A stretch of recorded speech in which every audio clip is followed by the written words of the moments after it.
El grupo de estudio de danzas históricas entre Europa y América se complace de ser parte de estas segundas jornadas de archivo, cuerpo y memoria, con el título Desbordar los archivos, intervenciones en las políticas del tiempo, organizadas por el Instituto de Artes del Espectáculo, Facultad de Filosofía y Letras de la Universidad de Buenos Aires. Hemos conformado una mesa desde este grupo de estudio que tiene por título Cuerpos que danzan, escritura, sociedad e historia.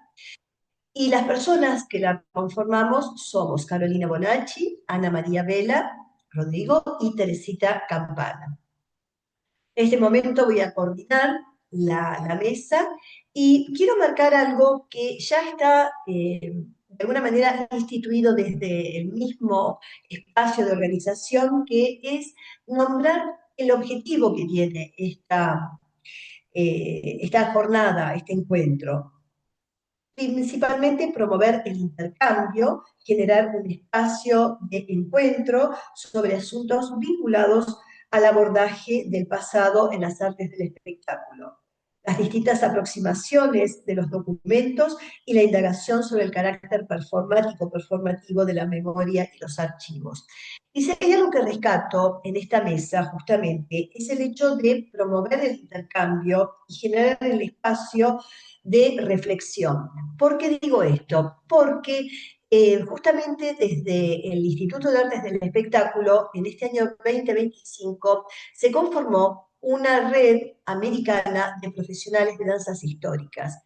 Y justamente para esta mesa hemos convocado tanto Carolina Bonacci como yo, que somos parte del Instituto de Artes del Espectáculo, a la maestra Ana María Vela, que vive en Santiago de Chile y trabaja en el marco universitario en relacionado a la disciplina danzas históricas.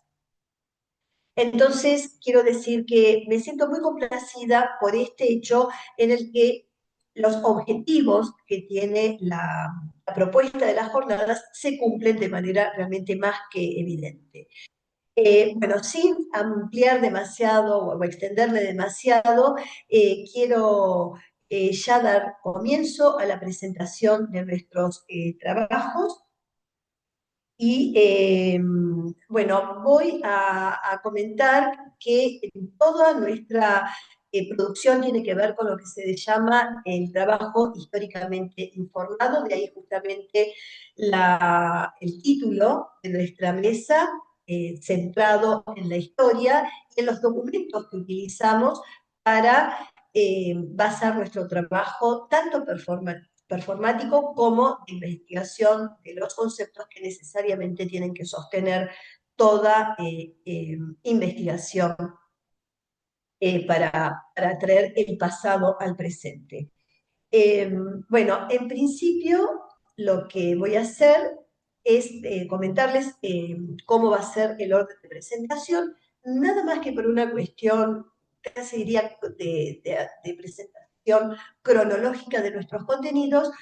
Voy a empezar yo, que voy a estar presentando documentos del siglo XV italianos, e inmediatamente todo esto se va a ligar de manera totalmente natural con lo que va a presentar Ana María, y más tarde va a presentar Carolina, que va a arribar sobre todo a partir del siglo XVII al siglo XIX, va a arribar al momento del romanticismo. Así que, como digo, el orden de presentación obedece nada más que a ese sentido de cronología que queremos de alguna manera respetar en nuestra presentación.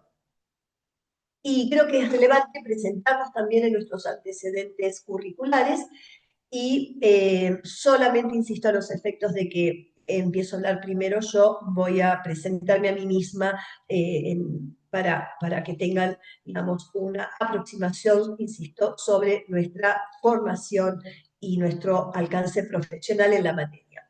Soy bailarina, docente coreógrafa, especializada en formas preclásicas de la danza y también en danza clásica. Y cuando digo formas preclásicas, estoy hablando de la danza barroca y de las danzas del Renacimiento. Trabajo en el Instituto Superior de Arte del Teatro Colón, enseñando historia de la danza en la carrera de danza y danza barroca y gestualidad en la especialización de la nueva orientación llamada ópera barroca de la carrera de canto. También soy docente de danzas históricas y gestualidad barroca en la Tecnicatura de Música Antigua del Conservatorio Superior de Música Manuel de Falla y soy directora y coreógrafa, también intérprete, de la Compañía Danza Barroca de Buenos Aires. Asimismo, soy la directora del Grupo de Estudio de Danzas Históricas entre Europa y América, que pertenece, como dije recién, al área danza del IAE Filo UBA.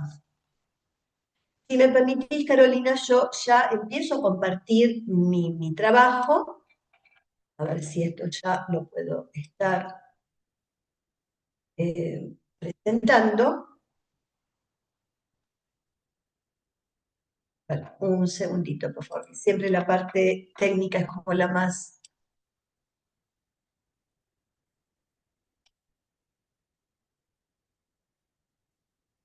Ahí está. Tenía recién aquí mi trabajo. Ahí está. Bueno, ahora mismo ya les digo lo que voy a estar presentando. Ahí está. Un poquito de paciencia.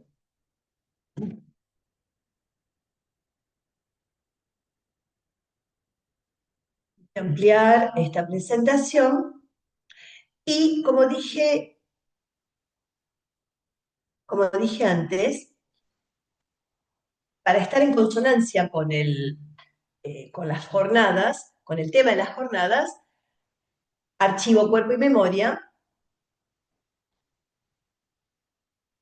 perteneciente al Instituto de Artes del Espectáculo, quiero que quede presentado también nuestro grupo de estudio de danzas históricas, área danza.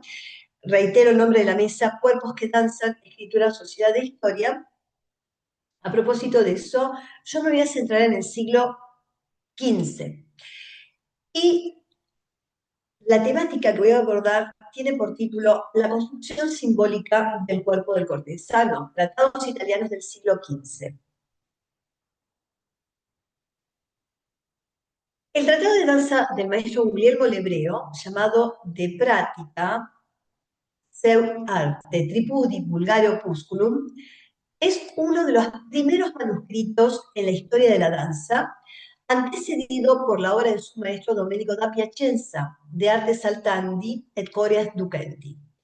Esta obra teoriza sobre el arte de la danza y explica numerosas coreografías en el contexto del mundo cortesano del Renacimiento italiano del siglo XV. Abordar con sentido crítico esta fuente capital de la historia de la danza implica no solo conocer cómo se bailaba, sino comprender qué significa la construcción simbólica del cuerpo del cortesano en su dimensión política, social y estética. Es para mí muy importante presentar y divulgar cómo se tiene que realizar el abordaje metodológico del estudio de la danza histórica. Es un área, hago una aclaración, que en nuestro país, en Argentina, y en general en varios de los países hispanoamericanos, no tiene un gran desarrollo.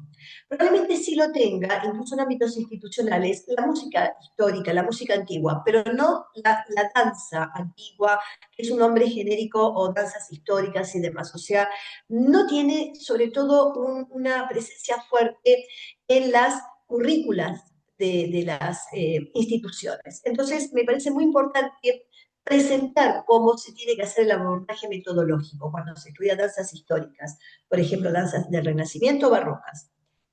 Obviamente hay que hacer una lectura de fuentes para recomponer las danzas del pasado. Hay que ir al encuentro del documento auténtico. Hay que realizar un trabajo de interpretación y de contextualización. Y por supuesto que hay que problematizar, porque en la reconstrucción siempre existe lugar para la especulación. Y en esa reconstrucción, recreación de una danza del pasado, hay certezas y vacíos. hay que analizar críticamente lo que significa y representa el documento también en su propio momento histórico. Yo voy a tomar las diferentes, o voy a tener en cuenta las diferentes fuentes italianas en la danza del 480, o sea, del siglo XV. El 480 es el nombre genérico que se le da a este momento del humanismo. Los autores y las obras de esta época en Italia son Domenico da Piacenza, cuyo tratado se encuentra en París en la Biblioteca Nacional y tiene por título De Artes Saltanti et Corias Ducenti. También se encuentra el tratado de Guglielmo Hebreo da Pesaro.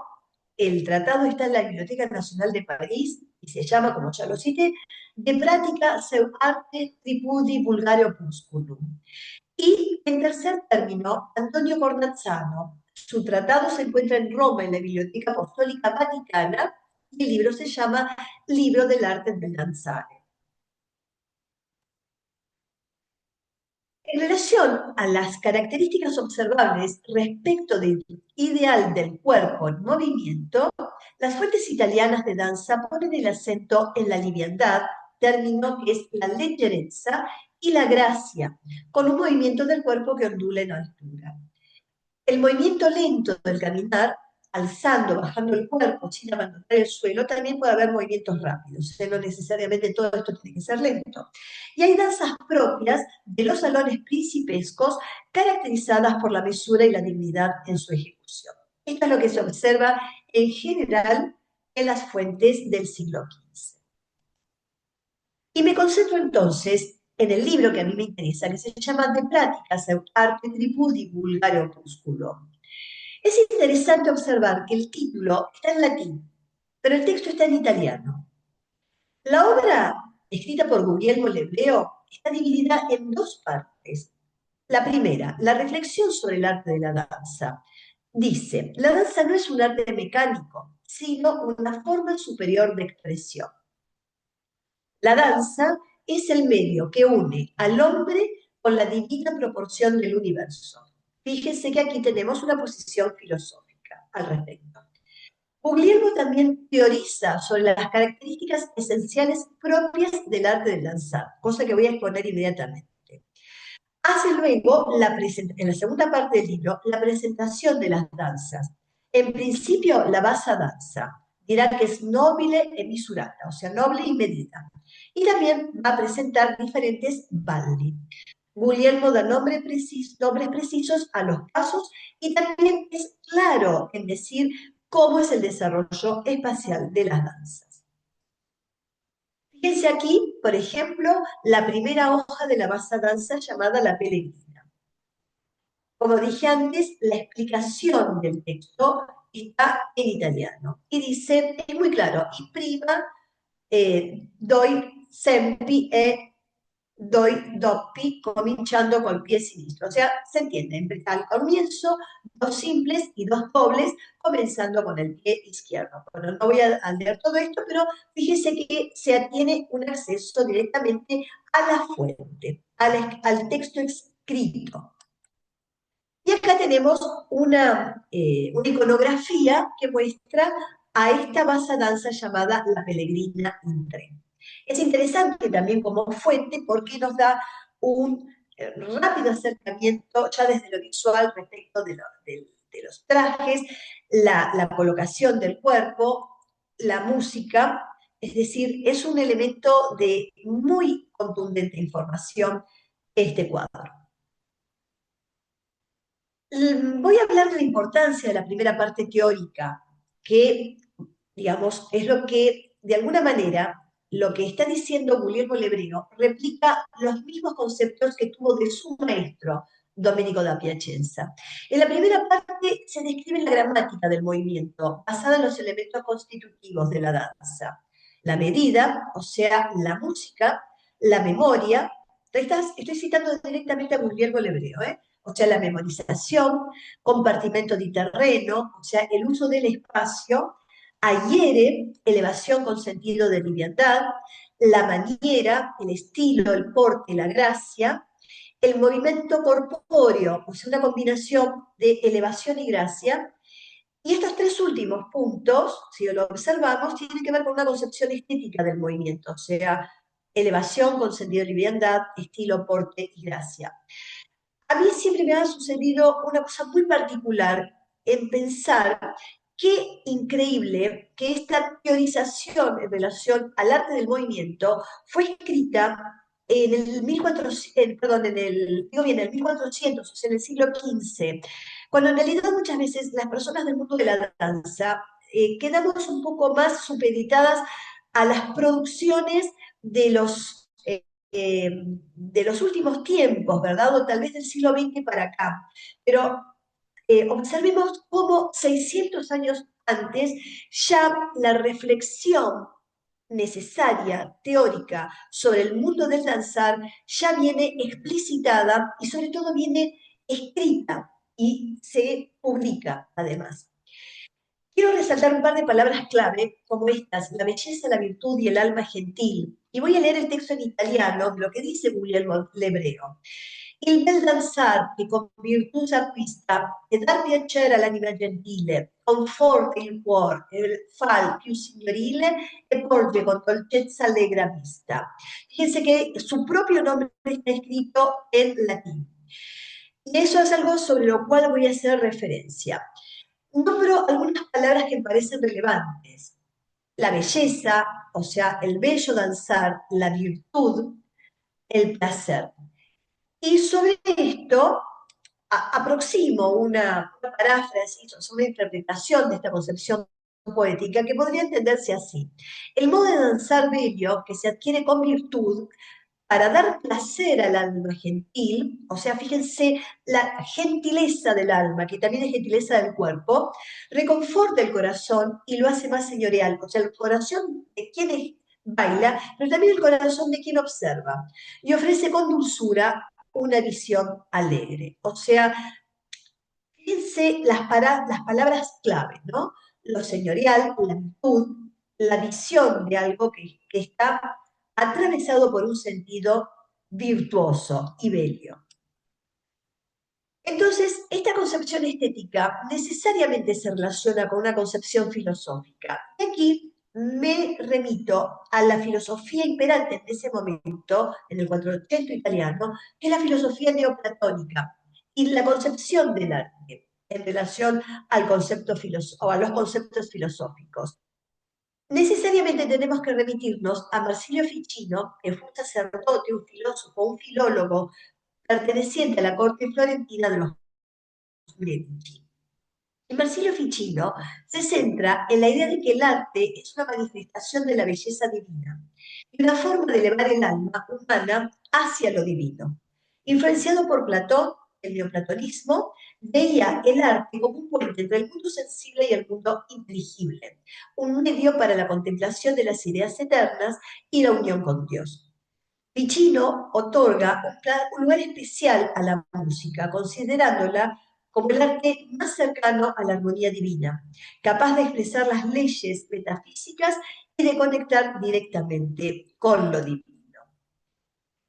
Esta divina proporción en el aire, perdón, en el arte, es el sentido esencial que tiene la educación a través de la danza, ya en el Renacimiento, ya en el siglo XV.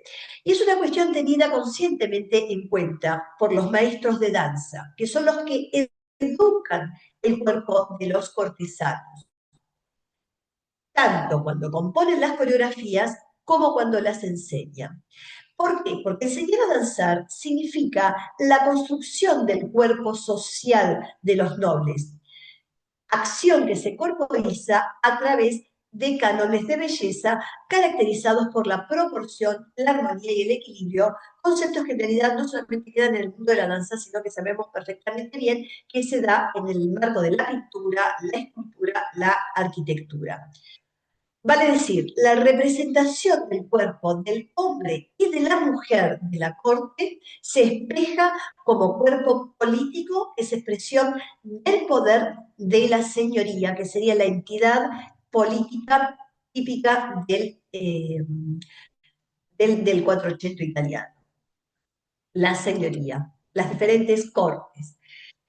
Y ahora me voy a abrir un poquito para relacionarme con digamos, la esencia de nuestra mesa, que es el de la palabra escrita, y necesariamente cuando uno está hablando de la escritura, en el siglo XV se dio un fenómeno muy particular, porque el humanismo italiano se caracterizó por el desarrollo de los estudios filológicos, por estudios de textos en lengua griega y en latín, que, o sea, lo que sucedía era que los intelectuales, los literatos también, filósofos, iban en búsqueda de códices antiguos, o sea, lo que estamos haciendo nosotros, ellos también lo hacían hacia su propio pasado, y los traían a la luz. Y tengamos en cuenta que también hubo un desarrollo de la imprenta. Y esto me parece relevante lo que voy a decir, porque los literatos del 480 decidieron, a pesar de estar estudiando la lengua griega y la lengua latina antiguas, decidieron escribir en lengua vulgar. Los autores del momento, por ejemplo, como Lorenzo de Medici, Poliziano, Luigi Pulci, Matteo Maria Boiardo, León Battista Alberti, es más, Alberti propone hacer una especie de certamen para que se presentasen escritores que, en vez de publicar sus trabajos en lengua latina, lo hicieran en el vulgar del momento, en lo que se llamaba el volgare de ese momento. Y finalmente no se hizo el certamen, pero sí lo propuso. Y lo que se está buscando es el sentido de la utilidad de la lengua para que la mayoría comprenda. Quiero decir con esto, en un momento determinado en la historia hubo una necesidad de que la lengua italiana, il volgare, competía, digamos, respecto del prestigio del latín. Entonces era necesario fortalecer y argumentar el porqué de la importancia del vulgar frente al latín a la hora de publicar, o sobre todo a la hora de escribir y de publicar.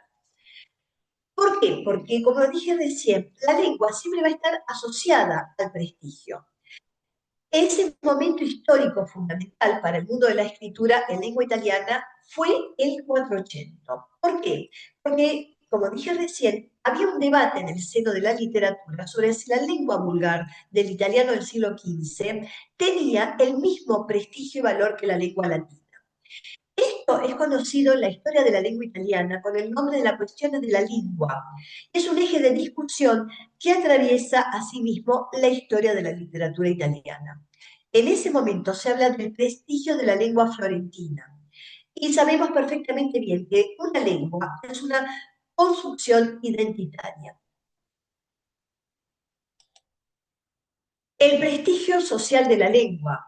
He aquí el porqué del título en latín del Tratado de Guglielmo el Hebreo y también el de Domenico da Piacenza. El título en latín significaba remitirse al prestigio de la lengua. La escritura del tratado en italiano, el volgare, significaba hacer que el texto fuese comprensible para una mayoría.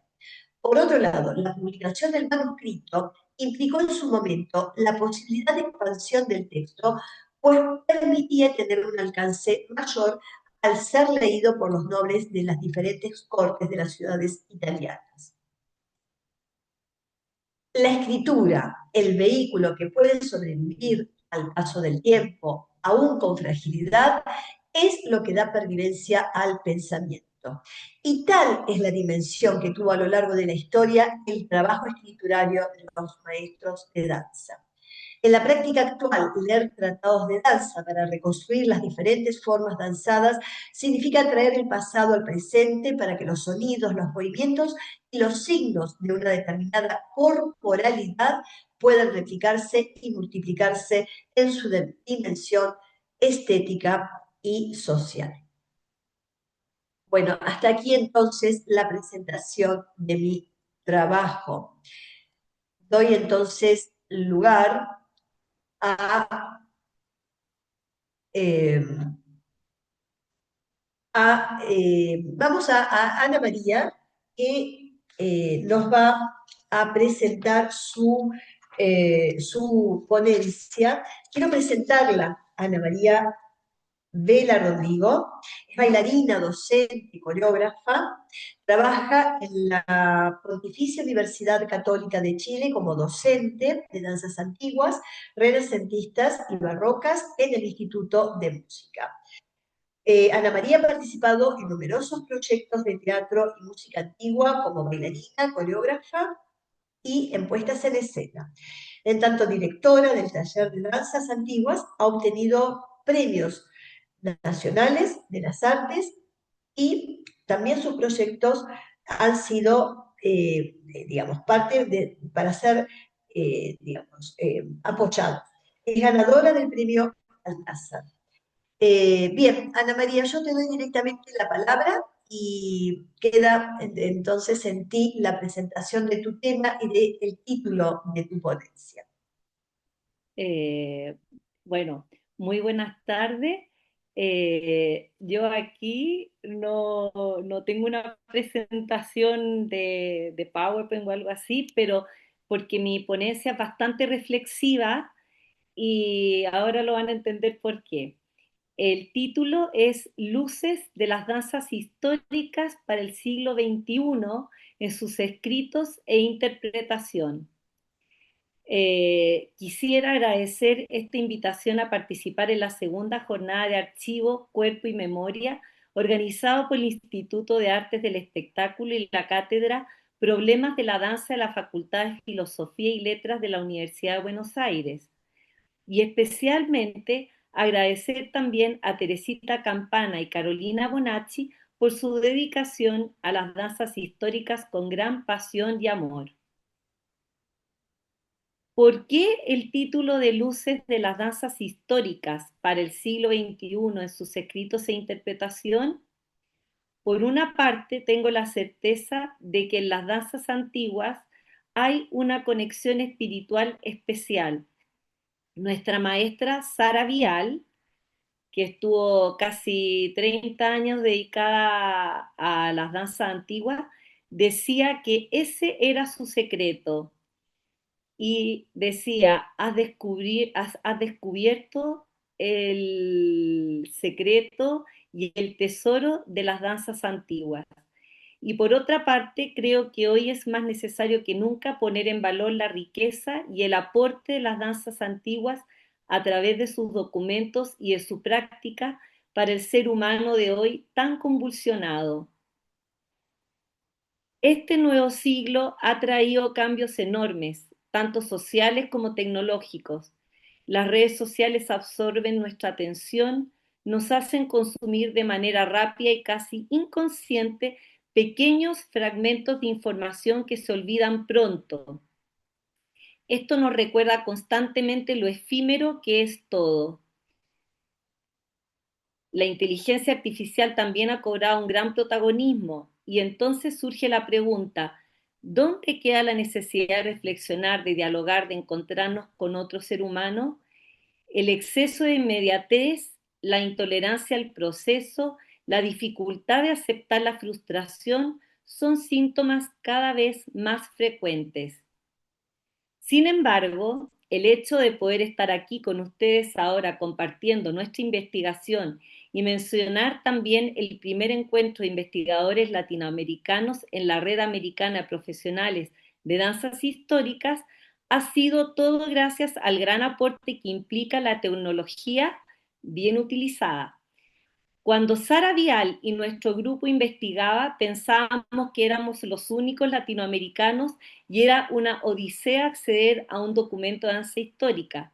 Hoy es tener acceso de inmediato a los registros históricos únicos en el mundo, todo digitalizado para su preservación.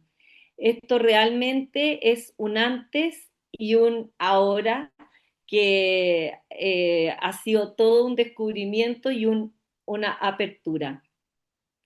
A raíz de lo anterior me surge la pregunta, ¿cómo insertar y mantener las danzas antiguas en la actualidad? En la siguiente reflexión de Sara Vial considero que hay una respuesta al respecto.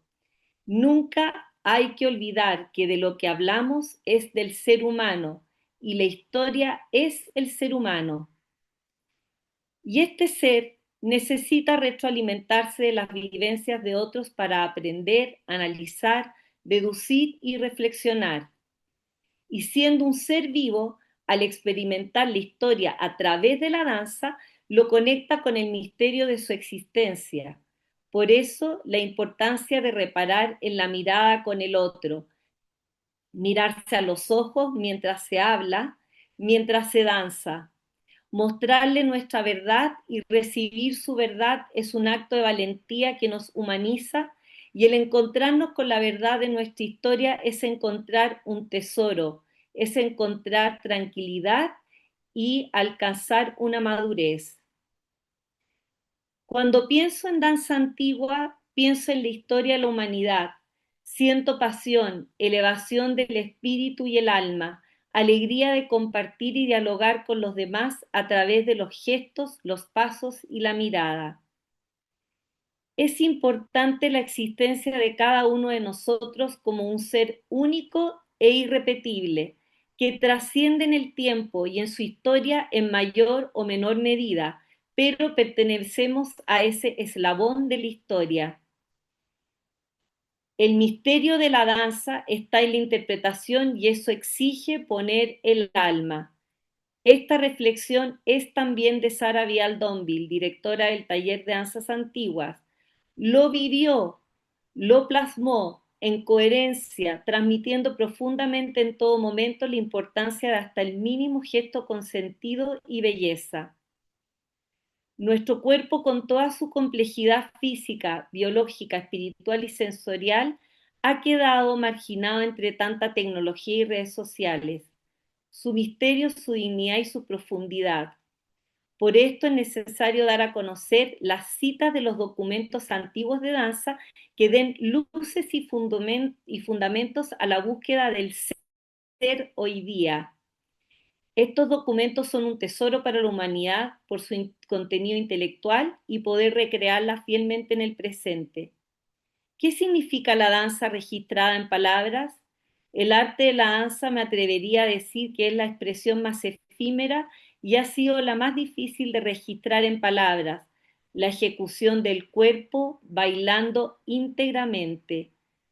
Es esa dificultad cuando uno quiere escribir en palabras y cuando leemos los tratados de ver que se escriben los pasos, también la intención, pero implica también esa interpretación, es una complejidad muy alta. Este vínculo entre danza y humanidad no es solo una intuición contemporánea. Ya desde el siglo XV, los maestros de danza documentaron en bellos manuscritos obras únicas de danza, su importancia, sus pasos y coreografías, como Domenico da Piacenza o Antonio Cornasano, quien en el prólogo de su obra escribió: el amor ha ordenado justamente que yo escriba el arte que he enseñado para que no se pierda. Y Guillermo el Hebreo, que dirá: este arte, como una de las 7 ciencias liberales, es claramente sublime y elevada, y en cierto sentido se adapta y conviene a la naturaleza humana más que ningún otro arte. En el siglo XVI, gracias a la invención de la imprenta, se difunden más los tratados de danza. En Italia, coreografías de gran riqueza y dificultad dancística se encuentran en los tratados de los maestros Fabricio Caroso y Cesare Negri. Y en Francia, Toinot Tarboux, clérigo, en su documento La orquesografía, resulta interesante su reflexión. La siguiente reflexión: en cuanto a las danzas antiguas, solo puedo decir que el correr del tiempo, la indolencia del hombre o la dificultad de describirlas son la causa de su pérdida. Luego, en el siglo XVII-XVIII, Raúl Auger-Feuillet, en su obra Coreographie, o el arte de describir la danza mediante caracteres y figuras demostrativas con las que uno aprende fácilmente por sí mismo todo tipo de danzas, demostrará la genial e inteligente invención del sistema de notación de danza publicado en 1700, quien en el prefacio de su obra escribirá, atención, varias personas antes que yo han trabajado en diferentes momentos para plasmar las danzas en el papel por medio de algunos signos, pero como su trabajo resultó infructuoso, he intentado llevar el mío lo suficientemente lejos para que resulte útil al público. Hay un tratado curioso realizado por Toinot Arbot, impreso en Langres en 1588, que lo ha titulado Orquesographie. Es el primero o quizás el único que anotó y calculó los tiempos de los pasos de la danza de la misma manera que se anota la canción y las melodías. Así que le debemos a este autor el habernos dado las primeras ideas para describir la danza. Es interesante mencionar que estos maestros dedicaron tiempo y genialidad a transformar el movimiento en palabras y signos, y en general demoraron unos 30 años en escribir y publicar sus documentos. Cito a Feuillet: para conservar para la posteridad las danzas más estimadas de nuestro tiempo, he ideado una escritura capaz de representar todas las figuras y todos los pasos con exactitud. Todo esto significó un salto enorme de gran trascendencia para la historia de la danza y la humanidad, considerando que antes del siglo XV solo se tienen registros pictóricos y textos que mencionan vagamente el acto de danzar. Pese a las guerras, intrigas y ambiciones cortesanas, la danza exigía mostrar lo mejor de uno mismo, y los maestros de danza reconocen la existencia del alma y lo sublime de expresarse bailando. Domenico da Piacenza, en su documento 1455, dirá: la danza es un movimiento del alma y del cuerpo que se hace con medida, memoria y armonía. Antonio Cornazano, en 1465, en su prólogo escribió: la danza no solo adorna el cuerpo, sino que eleva el ánimo y lo dispone hacia la virtud, porque ordena los movimientos del alma del mismo modo que los del cuerpo. Y Guillermo el Hebreo, en 1463, escribió: esta virtud de la danza es simplemente una manifestación externa del alma. Luego, en el siglo XVI, Fabricio Caroso, en su prólogo de Il Ballerino, reflexiona: las danzas ayudan no menos al alma que al cuerpo, porque con su medida y gracia forman un hábito virtuoso.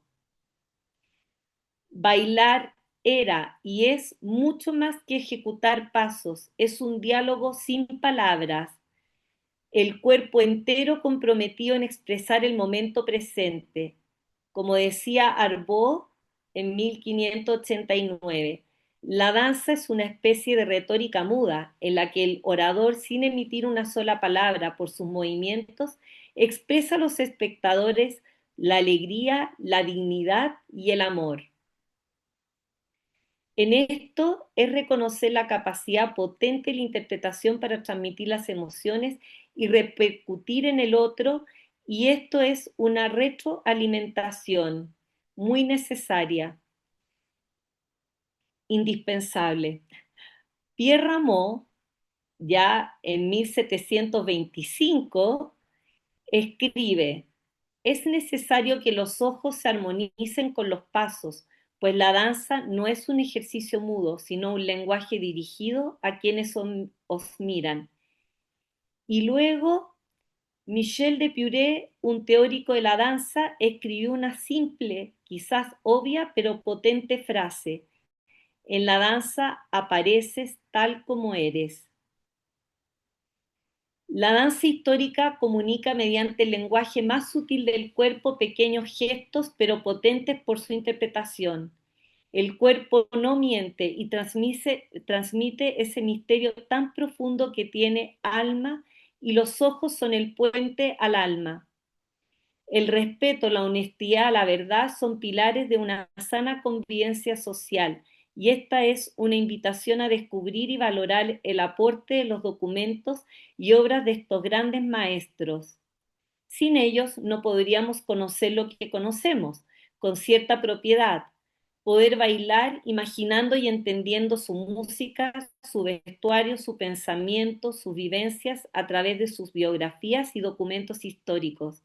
Esto otorga profundidad a la interpretación y una fascinación enriquecedora ver al ser humano de esa época en estos tiempos, en este siglo XXI.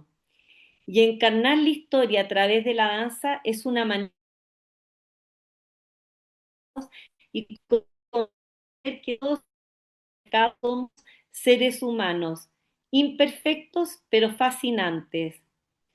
Hoy, al bailar las danzas antiguas, no solo honramos un legado, sino que nos recordamos a nosotros mismos que somos historia viva y que en cada mirada compartida podemos imaginar y quizás construir un mundo y un futuro más humano. Muchísimas gracias, Ana María. Muchas gracias. La hermosísima ponencia con una gran profundidad de ideas. Voy a darle la palabra a Carolina Bonacci. La presento. Carolina es bailarina, música e investigadora, especializada en reconstrucción de danzas históricas, belle dance francesa, siglo de oro español y danzas de salón del siglo XIX. Es investigadora del IAE, forma parte de la organización del Congreso Internacional de Danzas Históricas y de la Red de Profesionales Latinoamericanos de Danzas Históricas. Ha impartido seminarios en Argentina, España y México. Disertante en congresos internacionales como Danzas del Pasado y la Festa Antigua México. Bien, Carolina, entonces te damos la palabra. Bueno, muchísimas gracias, gracias, hermosísimas ponencias y que estamos todas muy relacionadas. Voy a compartir un poquito de pantalla.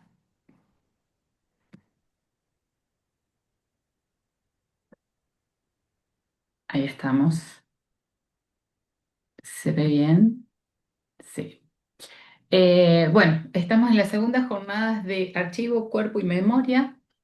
Esto es lo que nos compete en la mesa temática 4, que como dijo Teresita recién.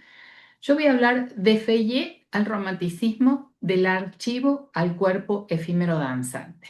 Y está muy relacionado con todo lo que hemos estado hablando, pero mi visión va a ser un poquito más práctica.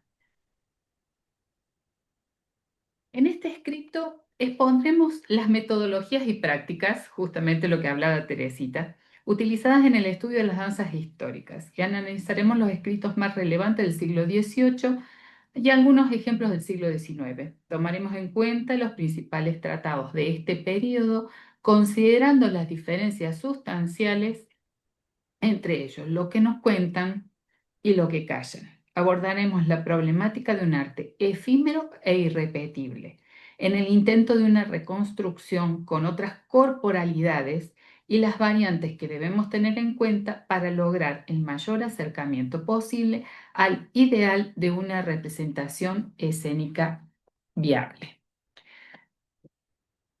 Eso es lo que estábamos hablando nosotros del romanticismo. De Feyet al romanticismo, del archivo al cuerpo efímero danzante. Cuando nosotros intentamos una reconstrucción de estas danzas históricas, tenemos que tener en cuenta, por supuesto, primero los tratados, que es como decía Teresita.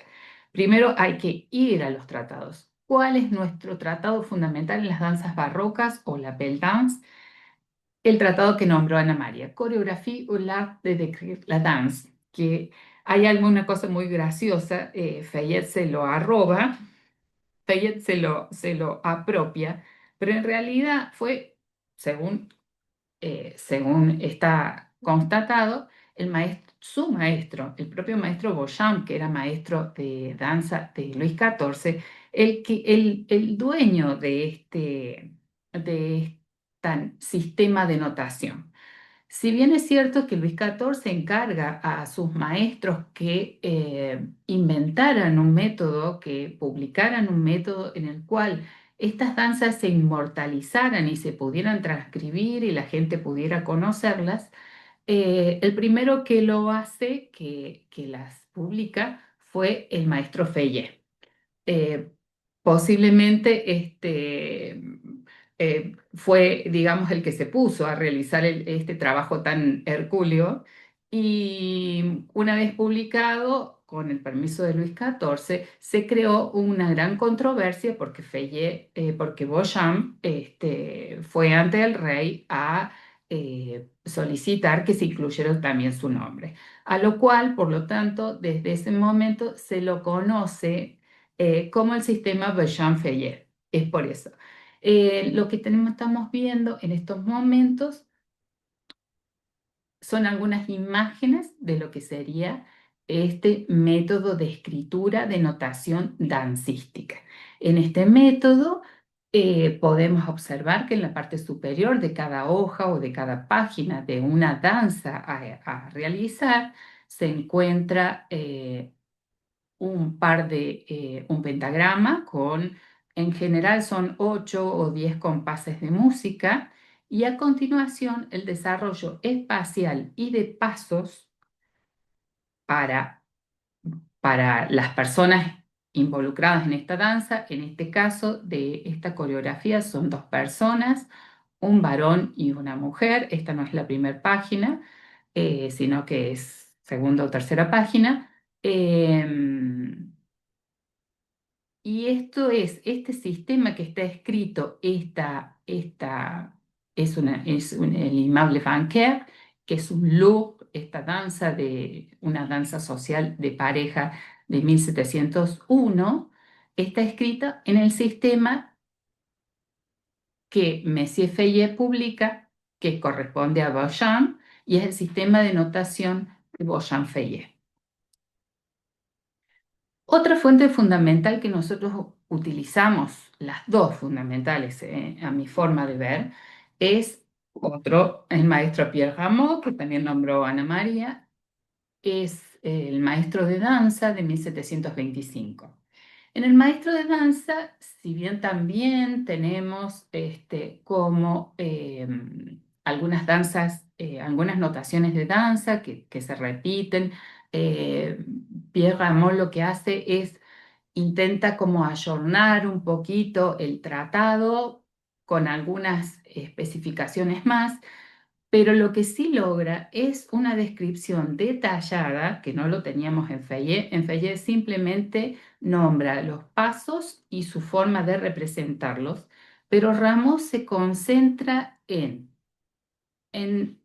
todo lo que sea explicar explícitamente cómo se debe colocar el cuerpo, cómo se debe parar, las posiciones de las piernas, de los brazos, los bras, una serie de condiciones de cada paso y características de cada paso, descripciones muy detalladas que nos permite, entre la coreografía de Beauchamp-Feuillet y esta que es el maestro de danzar, tener un panorama completo de lo que sería la interpretación de estas danzas de este siglo.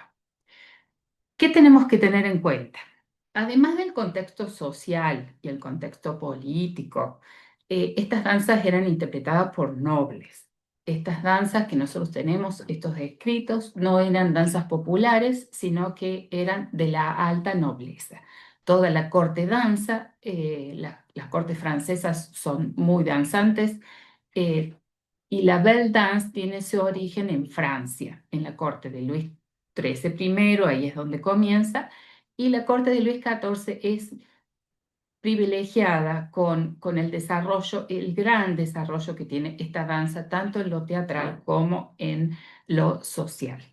Aquí podemos ver algunos trajes de danza social, de danza teatral, perdón. Este es un traje teatral, este es un traje teatral, y las otras son representaciones de trajes, de vestimentas sociales.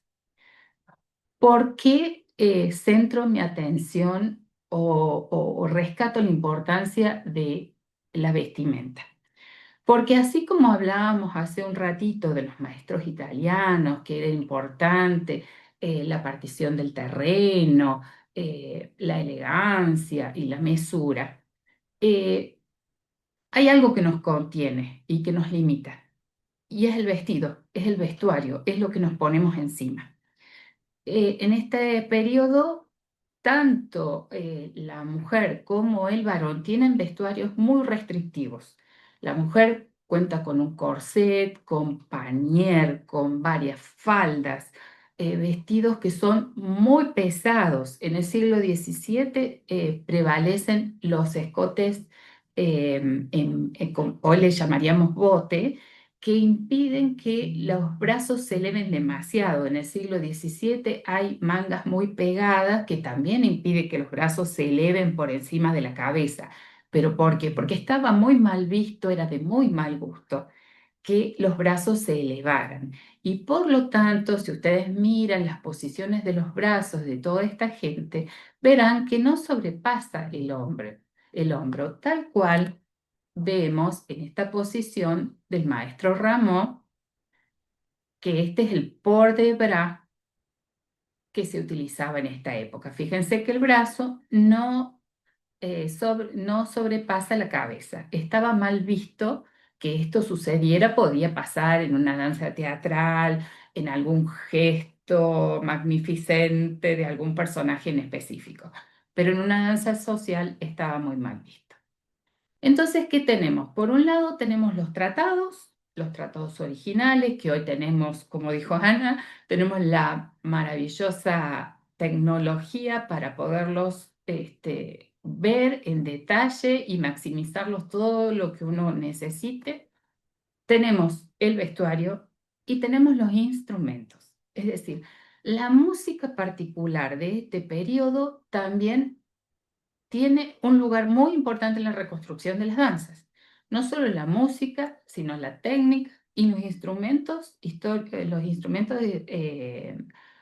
históricos. Es decir, en este periodo nosotros tenemos tiorbas, guitarras barrocas. Hoy les decimos guitarras barrocas, en ese momento eran guitarras, pero tienen un sonido y unas características técnicas que son diferentes de las guitarras que hoy conocemos, que serían una guitarra moderna.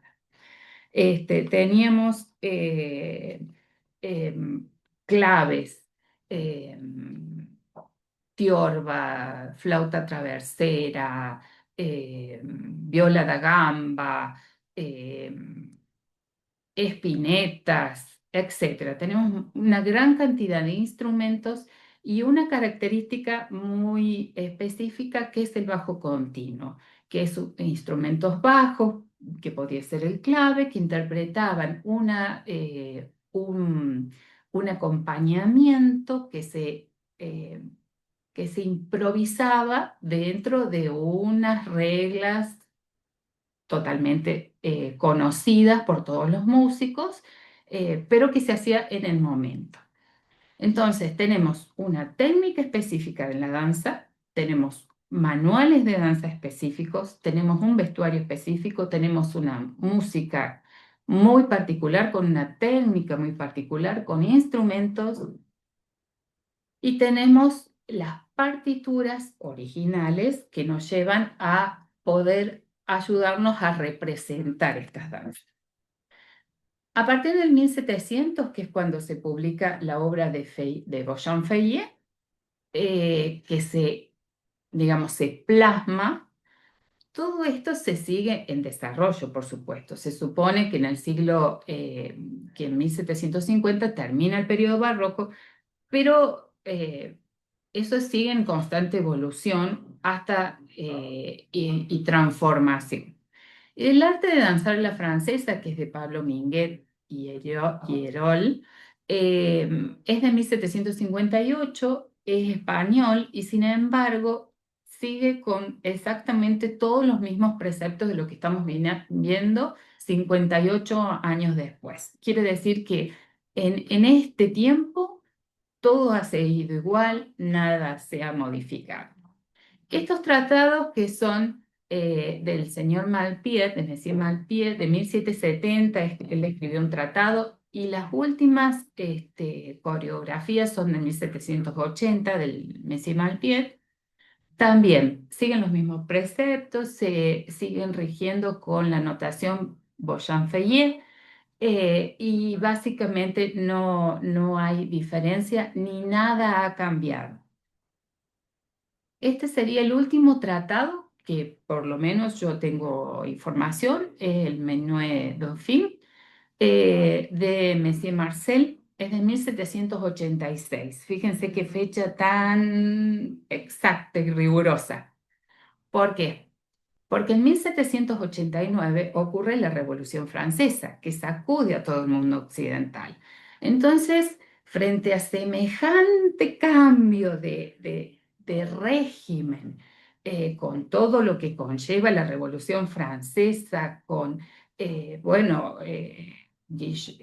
la nobleza pasada por la guillotina, cambio de regímenes y la caída de la monarquía que hasta ese entonces había resultado ser una piedra basal de la sociedad occidental, indudablemente en todos los géneros de la vida humana, como decía Ana María, ha habido cambios. Estos grabados y estos dibujos son de 1782. Hacemos un retroceso antes de la Revolución Francesa. Fíjense en los trajes sumamente pomposos, sumamente grandes, con grandes estructuras, grandes pañer, estructuras hasta de hierro, de ballenas, de mucha cantidad de ropa y mucha cantidad de peso. Indudablemente las danzas no pueden haber sido ligeras, no pueden haber habido saltos, no puede... Mover estos trajes era realmente dificultoso. Miren este cambio, 1792. Después de la Revolución Francesa, ¿cómo se nota el cambio de lo inmediatamente anterior a lo inmediatamente posterior a la Revolución Francesa? ¿Qué ha pasado? Un gran cambio.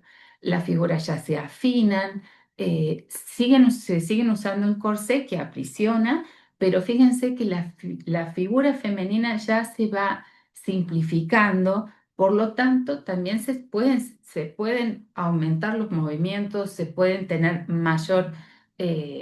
los movimientos tienen que cambiar, porque la ropa fue cambiando. Ya llegamos prácticamente al 1800, una vuelta 1790, 95, nada es de un día para el otro en este mundo, son todos cambios graduales, la moda va y viene. Esto es del Museo del Traje de Madrid. Fíjense cómo se ve un retorno a la túnica griega, un retorno al estudio de los clásicos y a la simplicidad, porque fíjense que ya no se usa más ni el pañé, ni tantas capas de tela, ni tampoco el corset. Por supuesto, la música cambia, indudablemente cambia todo. Cambian nuevos instrumentos musicales. Esto es un pianoforte que, a diferencia del clave o de la espineta, son cuerdas pulsadas. Estas son cuerdas golpeadas. Cambia sustancialmente el sonido. ¿Y qué es lo que pasa en este periodo? Para este nuevo instrumento se empieza a hacer nueva música. O para la nueva música, ¿qué fue primero, el huevo o la gallina? No lo sabemos. Este instrumento sí podía navegar, igual que el clave y la espineta, entre los géneros antiguos, que los géneros del barroco eran, no sé, una luz, un pasacalle, una chacona, una zarabanda, una giga, y los nuevos géneros que ya se modifican y se cambian, y los vamos a ver en un minuto. ¿Cuál es el gran avance de este nuevo siglo? Una danza que revoluciona y escandaliza al mundo, el vals.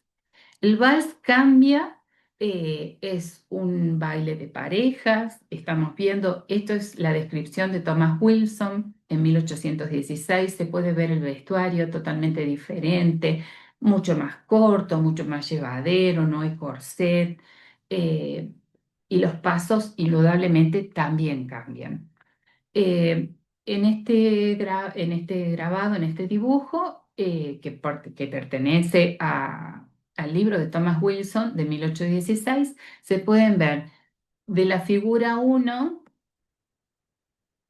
2, 3, 4, 5, 6, 7, 8, 9, todas las diversas formas que tiene el vals en esta época. Y por supuesto que Wilson los replica en su libro y los explica. Ya no existe la notación Bojan-Feyé. Estos ya son tratados en los cuales se explica con palabras, y la reconstrucción se hace mediante una descripción. Estamos viendo el compendio de las principales reglas de baile traducido del francés por Antonio Cairón.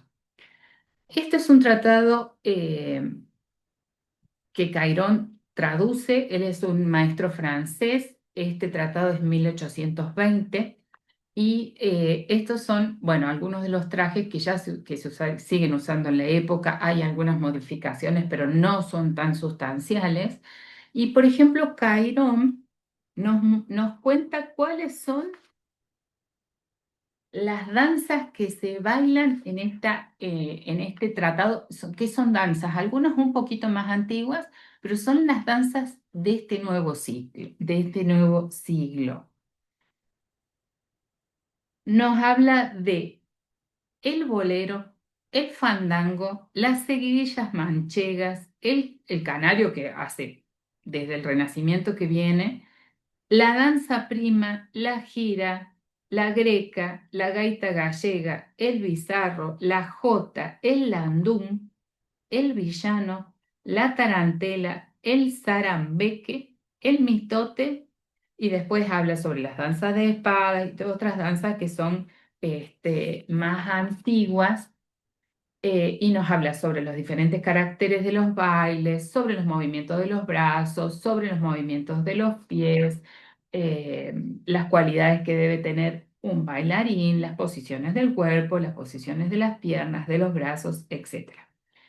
Todo lo que está comprendido en este libro es básicamente lo que hemos escuchado hablar desde Teresita y Ana María. Los maestros de danza siguen conversando sobre los mismos temas y recordándole a la gente que tienen que tener una mesura, que tienen que tener una elegancia, que tienen que tener un compartimento de terreno, etc. Las recomendaciones de los maestros en todo este tiempo siguen repitiéndose y replicándose. Yo les quiero leer ahora en conclusión algo que tenemos que tener siempre en mente cada vez que vamos a hacer una reconstrucción. Todos los grandes cambios que acontecieron a través de la historia se vieron reflejados invariablemente en los cuerpos danzantes. Efímeras manifestaciones de un momento que ya pasó. Los investigadores y repositores de estas danzas debemos estar muy atentos al cuerpo archivo, esa memoria imperdurable con otras corporalidades, conciencias y realidades. Y para ello, y de manera imprescindible, el aporte de los documentos de cada época nos resulta inapelable y de una importancia supina para la reconstrucción de esa memoria colectiva e histórica. Muchísimas gracias.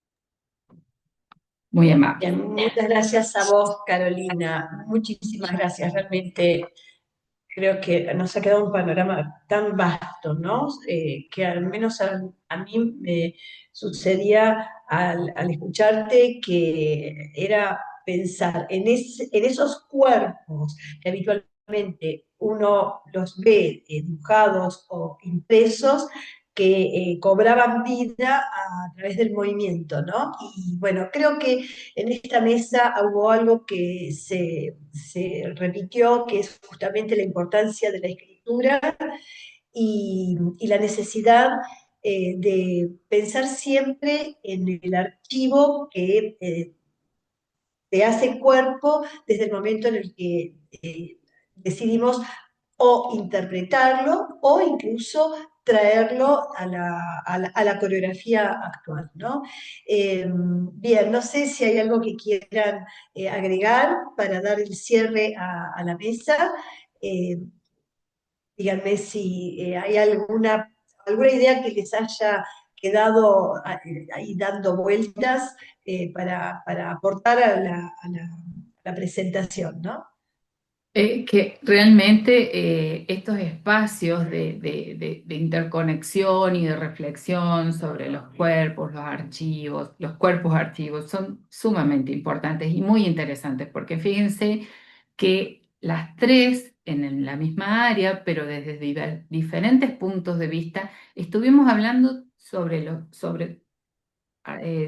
manuscritos y sobre los documentos, pero todas de distintos aspectos, todas sobre otro ángulo de la misma información. Así que me parece muy, muy valorable y bueno, un agradecimiento al instituto por habernos invitado.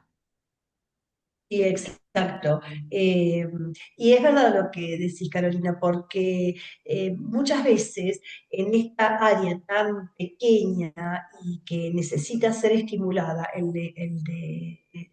área de estudio de las danzas históricas, en general, creo que lo dije en algún momento, no es muy bien conocida y no se sabe muy bien cómo se aborda el estudio.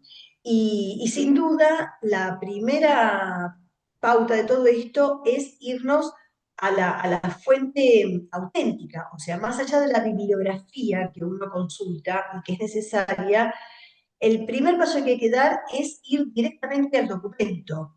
Y eso también lo hace apasionante a nuestro trabajo y al mismo tiempo le crea un gran desafío porque sabemos perfectamente bien que por más que hagamos el mejor de nuestros esfuerzos, no siempre sabremos si habremos llegado a la verdadera identidad de la danza, o por lo menos si habremos llegado a la verdad, más allá de lo que nos dice el texto, ¿no? Así que eso también lo hace apasionante y creo que nos da como una responsabilidad muy grande a la hora de poder representarlo y divulgarlo. Esa sería un poco, por lo menos, mi visión respecto a lo que significa ser un bailarín o un artista historicista. Ana María, queremos agradecerte mucho tu presencia. Ha sido sumamente noble tu mensaje, porque nos ha invitado a reflexionar qué significa justamente el estudio de algo que tiene este título de antiguo que a veces no es tan bien comprendido en su esencia, y le has dado un sentido tan humano, tan profundo, tan espiritual, que sinceramente te lo agradezco porque ha llenado a esta presentación, esta mesa que tiene como eje central el cuerpo, la historia y la escritura, lo ha llenado de un sentido humano muy, muy exquisito y sinceramente te lo agradezco.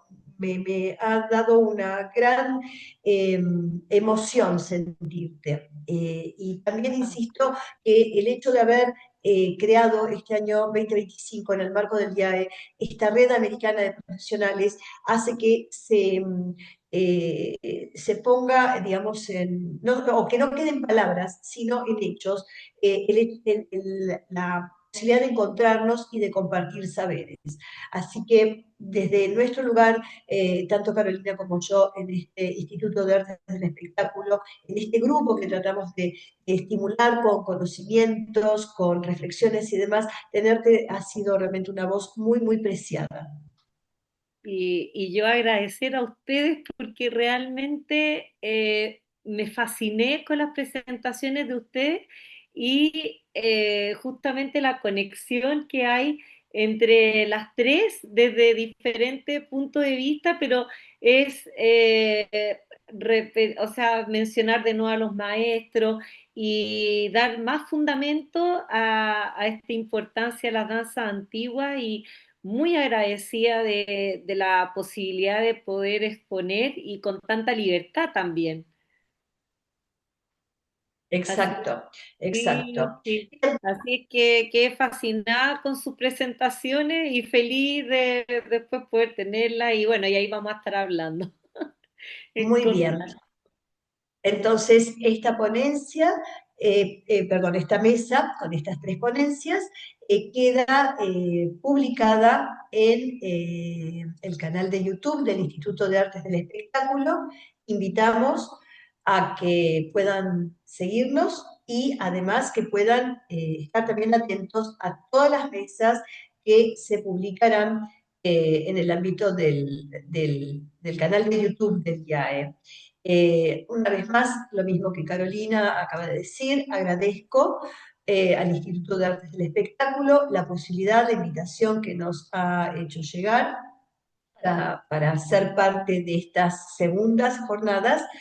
Y bueno, ha sido realmente un placer compartir con ustedes esta mesa. Realmente creo que siempre lo que hacemos es agregar un granito de arena en la construcción de esta área denominada danzas históricas.